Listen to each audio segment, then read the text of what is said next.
Hey, my friends, let's get real for a moment.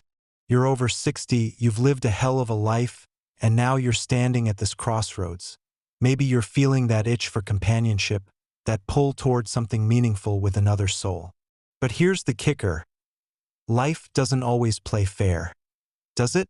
Sometimes it throws curveballs. Loneliness, rejection, or even those quiet nights where your own habits start wearing you down. That's where Stoicism steps in, dear viewers, like a steady hand on your shoulder. This isn't some dusty old philosophy, it's a toolbox, and today, in this first part, we're cracking it open to talk about one of its sharpest tools: rational reflection. Stoic philosophers tell us that the mind is our fortress. Not our circumstances, not our desires, not even the people around us, but our ability to reason through it all. Picture this: you're lying awake at night, restless, maybe you've been chasing relief in ways that leave you drained, like frequent masturbation. Let's just call it what it is. It's not about shame here, it's about energy. That habit can sap your vitality, mess with your sleep, and hell, even put a wall between you and the ones you care about. I've been there, staring at the ceiling, wondering why I feel more empty than satisfied. Sound familiar? The Stoics would nod and say, that's your body talking, but your mind gets the final word. So what's the move? Rationality, my friends. According to Stoic wisdom, we don't control the urges that hit us. Those are part of being human, part of the wild ride of aging. But we do control what we do with them. Step 1, pause. Take a breath. Ask yourself, is this serving me, or is it stealing from me? It's not about beating yourself up. It's about seeing the truth clearly. Say you've got that urge again, that late night pull. Instead of diving in, try this. Get up, splash cold water on your face, and sit with it for a minute. Let your reason kick in. You'll feel the shift. Maybe not right away, but it comes. That's the Stoic way. Not fighting the feeling, but mastering it. Now let's flip the coin. You're not just wrestling with habits, you're craving connection, right? At this stage of life, it's natural to want someone to share a laugh with, to sit across the table from over a strong cup of coffee. Stoicism doesn't tell you to kill that desire. It's not about becoming a monk. But it does say, don't let it run you ragged. I've seen guys, maybe you have too, chasing every fleeting chance at companionship, only to end up burned out or hurt. The Stoic philosophers would lean in close and whisper, focus on what's in your grasp. You can't force someone to love you back, but you can damn well make yourself a man worth loving. Here's a scene for you. Imagine you're at the local diner, eyeing someone across the room. She smiles, you smile back, your heart's doing a little jig. But then she walks out with someone else, and that spark fizzles. 10 years ago, you might have stewed over it all day, replaying what you could have said. Now, Stoicism hands you a better play. You think, that moment was nice, but it's gone. I'm still here, still me. That's acceptance, not defeat. It's rationality cutting through the noise, leaving you calm instead of rattled. Feels good, doesn't it? Like a weight lifting off your chest. This is the Stoic promise, dear viewers. Peace through reason. It's not about never feeling the ache. It's about not letting it own you. Take that energy you've been spilling out and redirect it. Maybe it's fixing up that old car in the garage, or calling a friend you've been meaning to catch up with. The Stoics call this living according to virtue, doing what's good for you, not just what feels good in the moment. And trust me, when you start showing up as a man who's steady, who's got his head on straight, people notice. Not because you're chasing them, but because you're not. But, it's not all smooth sailing. Life's messy. You might try this rational trick and still feel that tug of frustration. Old habits die hard. And that's okay. Stoicism isn't about perfection. It's about progress. Epictetus, one of the big Stoic dogs, said something like, you don't have to figure it all out. Just start with what's in front of you. So start small. Next time you're tempted to drain yourself, whether it's that late-night spiral or pining after someone who's not interested, hit the brakes. Reason it out. What's this costing me? What could I gain instead? That's your power, my friends, right there. By now, you're probably seeing it. Stoicism isn't just some heady idea, it's a lifeline for guys like us. Over 60, yeah, the body's creaking a bit, the dating game's trickier, but the mind? That's yours to sharpen. Rational reflection lets you face those relationship challenges, whether it's breaking a draining habit or handling a letdown, without losing your footing. It's not magic, it's muscle. And the more you flex it, the stronger it gets. All right, my friends, let's dive into the thick of it. You've got the basics down from part 1. Rationality as your anchor, a way to steady yourself when life storms hit. Now, in this second part, we're taking it a step further. Picture this, you're over 60, you're out there in the world, and the idea of meeting someone new, someone who gets you, feels both thrilling and, let's be honest, a little daunting. Maybe you've been burned before, or maybe you're just tired of the same old patterns. Dear viewers, this is where Stoicism hands you a game changer. Think about your health and well-being in a different way. It's not just a catchy phrase. It's a practice that can open you up, make you feel more receptive to new people, and hell, maybe even enjoy the ride. Stoic philosophers tell us that what we focus on shapes us. You know that saying from Marcus Aurelius, right? You have power over your mind, not outside events. Realize this, and you will find strength. Well, here's the deal. Too many of us guys get stuck in habits that, without realizing it, chip away at our quality of life. Take that frequent masturbation thing we talked about last time. It's not about guilt-tripping you, it's about the cost. Draining your energy, tossing your sleep out the window, even putting distance between you and the people you'd rather be close to. I've had nights where I'd crash after that, wake up groggy, and think, why do I feel like I've run a marathon I didn't sign up for? Sound familiar? That's your body waving a red flag, my friend. So how do we flip this? Start by rethinking what health means to you. Not just the physical stuff, though that matters, but the whole damn package, your energy, your mood, your clarity. The Stoics would say it's about living in line with nature, and that includes not screwing yourself over with choices that feel good for a minute but leave you hollowed out. Imagine this, you're at that point in the evening where the urge kicks in. Instead of autopilot, you pause. Yeah, that pause again and ask, what's this doing to me long term?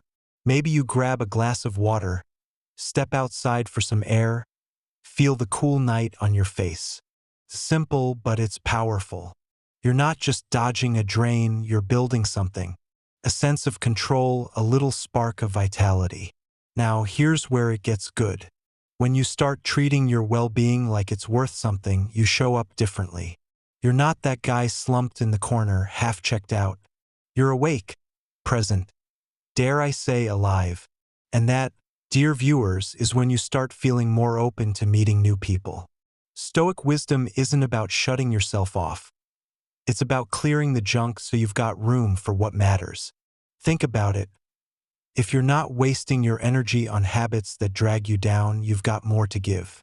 More patience to strike up a conversation at the hardware store. More grit to smile through a clumsy first chat with someone new. Let's paint a picture. Say you're at a buddy's barbecue, first one you've been to in a while. There's a woman there, maybe a friend of a friend, laughing over by the grill. Old you might have hung back, too tired or too stuck in your head to make a move. But now, you've been practicing this stoic shift. You've cut back on the energy sappers, you're sleeping better, and damn it, you feel sharper. So you walk over, crack a joke about the burnt burgers, nothing fancy, just you being you. She laughs, you chat, and even if it doesn't go anywhere, you walk away thinking, huh, that felt good. That's the stoic payoff. Not forcing an outcome, but being ready for the moment. But, it's not all rosy. Challenges pop up, rejection, awkward silences, or just the plain old fear of putting yourself out there. I've had my share of flops. Approached a woman at a coffee shop once, fumbled my words, and watched her politely excuse herself. Stings, right? Here's where stoicism kicks in hard. According to the Stoic playbook, you don't control her reaction. Hell, you don't even control the butterflies in your gut. What you do control is how you handle it. Think about your well-being in a different way. Did that kill me? No. Did I learn something? Maybe. You shrug it off not because you're invincible, but because you're choosing not to let it fester. This practice, it's like training a muscle. The more you flex it, the easier it gets. Say you're scrolling some dating app. Yeah, us over 60 folks are on there too, and you get ghosted after a few messages. Old habits might have had you spiraling, doubting yourself, maybe even falling back into that energy-draining trap to cope. But now, you take a breath. Think, my health's worth more than this. You close the app, go for a walk, let the fresh air clear your head. That's not weakness, that's strength, my friends. And it leaves you open, not closed off, for the next chance. Here's a little secret from the Stoic vault. When you stop letting those draining habits run the show, you start seeing people differently. You're not desperate for them to fill some void, you're just curious, open. I remember meeting this guy at a community event. Gruff old vet, not my type for romance, but we hit it off over war stories and bad coffee. Didn't see that coming, but it happened because I wasn't bogged down, wasn't distracted by my own noise. That's what this practice does. It frees you up to connect, whether it's a spark with a lady or a solid new pal. So, dear viewers, next time you're facing a challenge, whether it's a lonely night or a shot at something new, try this Stoic trick. Ask yourself, how's my health in this? What's my well-being telling me? It's not about perfection, it's about direction. You're not just surviving out there, you're growing. And trust me, when you carry yourself like a man who's got his own back, people feel it. They're drawn to it. Not because you're chasing them down, but because you're standing tall. All right, my friends, here we are. Part 3 of this journey together. By now, you've got a grip on rationality as your anchor and you've started rethinking your health and well-being to show up stronger in life. But let's take it deeper, dear viewers. This is about cultivating Stoic virtue, building that inner steel that doesn't just get you through the day, but makes you the kind of man who can face anything, especially in relationships. We're talking wisdom, self-control, and a quiet strength that radiates without you even trying. Sound good? Let's dig in. Picture this.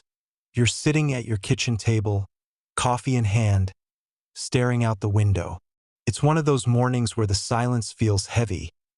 Maybe you're thinking about that woman you met last week who hasn't texted back. Or maybe it's just the ache of wanting someone to share this quiet with. Stoic philosophers tell us something powerful here. It's natural to feel that pull for companionship, that hunger for connection as you age. Hell, it's human. But here's where virtue kicks in. It's not about what you feel. It's about what you do with it. And that, my friends, starts with knowing what's in your control and what's not. Let's break it down. You can't make her text you back. You can't force chemistry where it doesn't spark. That's fate's territory. Stoics call it the stuff we don't get to call the shots on. But you can decide how you sit with it. Wisdom, according to Stoic wisdom, is seeing that line clearly and acting only where you've got leverage. So, instead of checking your phone every 5 minutes or letting your mind spin out into "what's wrong with me?" territory, you pause. You sip that coffee. You think, her silence isn't my burden. It's hers. That's not cold, it's clear. It's the kind of judgment that frees you up instead of chaining you down. Now, don't get me wrong. This takes practice. I've been there, pacing the house, letting a little rejection twist my gut into knots. But here's the trick I've picked up from the Stoics. When that feeling hits, name it. Say to yourself, all right, this is disappointment. It's here. But it's not me. Then shift your focus deliberately to something you can shape. Maybe you head out for a walk. Feel the crunch of gravel under your boots.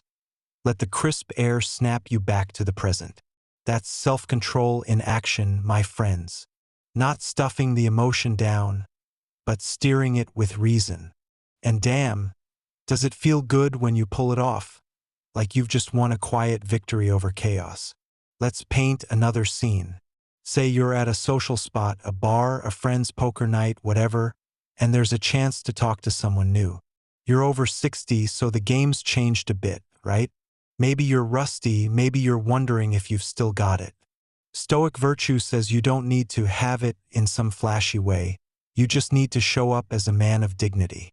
Wisdom here is knowing your worth isn't tied to whether she laughs at your joke or asks for your number. So you chat, you keep it light, you don't cling to the outcome. If it flows, great. If it flops, you tip your hat. Figuratively or hell, maybe literally, and move on. That's justice and courage rolled into one. Treating her with respect, treating yourself the same.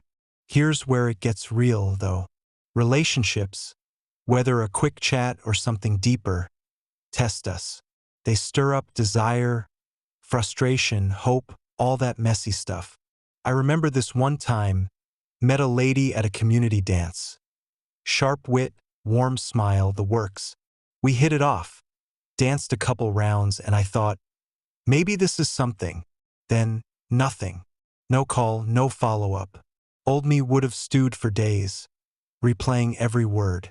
But stoicism's been sinking in. I caught myself mid-spiral and thought, hold up, I enjoyed that night. That's mine to keep. Her choice? That's hers. It's like a weight lifts, not because it doesn't sting, but because you stop letting it define you. That's the calm creeping in, dear viewers, the kind that sticks. So how do you build this? Start small, but be consistent. Next time you're wrestling with some relationship snag, maybe a friend's blowing you off or you're second-guessing a date, try this stoic move. Ask yourself two things. What's in my power here? And what's the wise play? Write it down if you have to. I've got a little notebook full of these moments. Say she cancels plans last minute. In your power, how you respond, whether you let it ruin your night. Wise play. Shoot back a quick, no worries, catch you another time. Then go do something for you. Read a book. Fix that leaky faucet you've been ignoring. It's not flashy, but it's solid. Virtue grows in those quiet choices. And here's the payoff, my friends. When you lean into this wisdom, self-control, accepting what's yours to handle, you start feeling it. A stillness. Not some airy-fairy peace, but a grounded calm that says, I've got this. You're not chasing every whim or crumbling at every setback. You're steady. I've had nights lately where I sit back, maybe with a glass of bourbon, and just exist. No scrambling for someone to fill the silence. No draining myself to dodge it. Just me, clear-headed, knowing I'm enough. That's stoic virtue doing its work. Turning you into a man who doesn't just survive relationships, but thrives in them, whether they bloom or fade. But, it's not always smooth. You'll slip, lose your cool, overthink, maybe fall back into old habits. I did just last month. Got hung up on a what if with someone and spent a whole evening moping. Happens. The Stoics wouldn't scold you. They'd say, all right, what did you learn? Pick yourself up, dust off, try again. It's not about being perfect.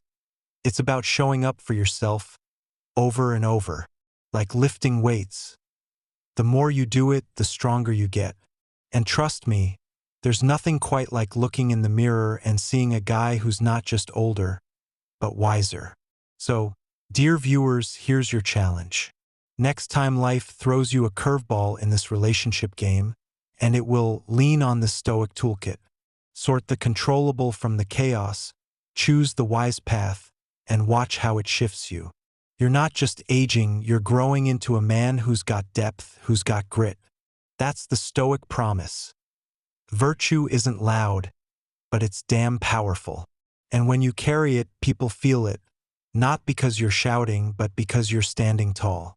All right, my friends, here we are, the final stretch of this Stoic journey together. We've walked through rationality, rethought our health, and built some real virtue along the way. Now, dear viewers, it's time to tie it all together with the ultimate Stoic wisdom that can carry you through the wild, unpredictable world of relationships. This is part 4, and it's a big one. Caution is needed.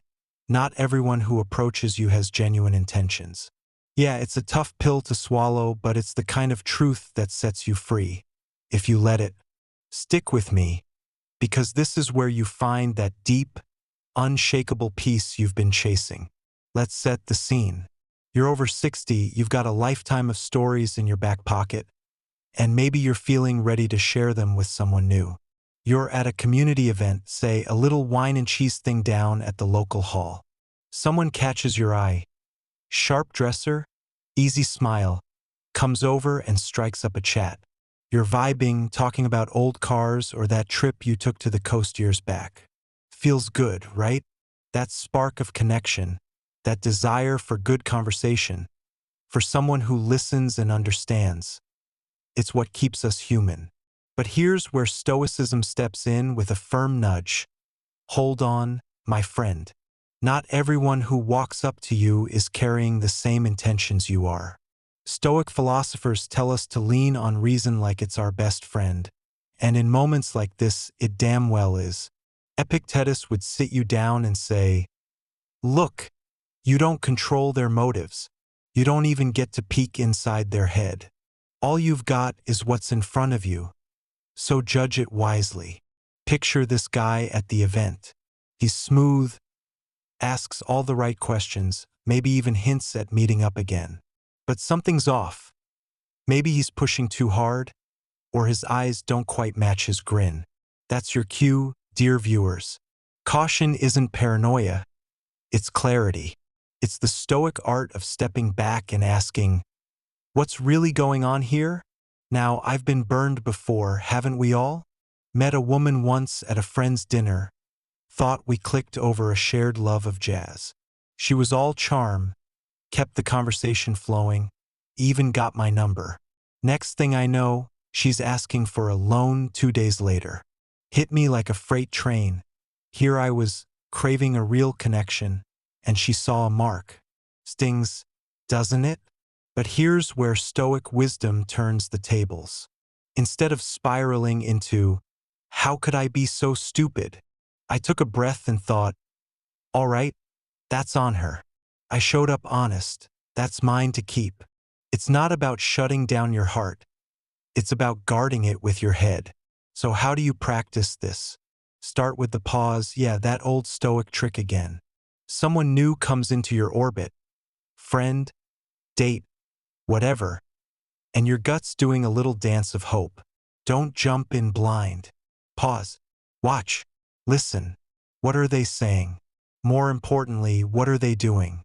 The Stoics call this living according to nature, tuning into the reality of the moment, not the story you want it to be. Say this guy at the event keeps steering the talk to your savings or drops a sob story too quick. Red flag. You don't owe him your trust, he's got to earn it. Nod, smile, and keep your cards close.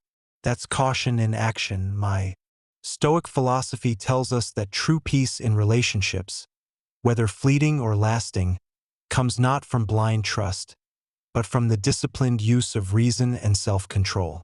It teaches us to embrace connection with open eyes, recognizing that while the desire for companionship is natural, not every hand extended to us is guided by virtue. To navigate this, take a simple Stoic practice.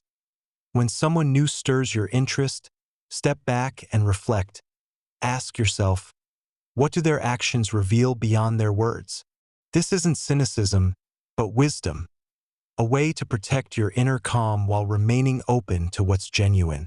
In this balance lies the enduring strength of the Stoic path, a rational guide through the uncertainties of human bonds that leaves us steady, not swayed, as we age with dignity and depth.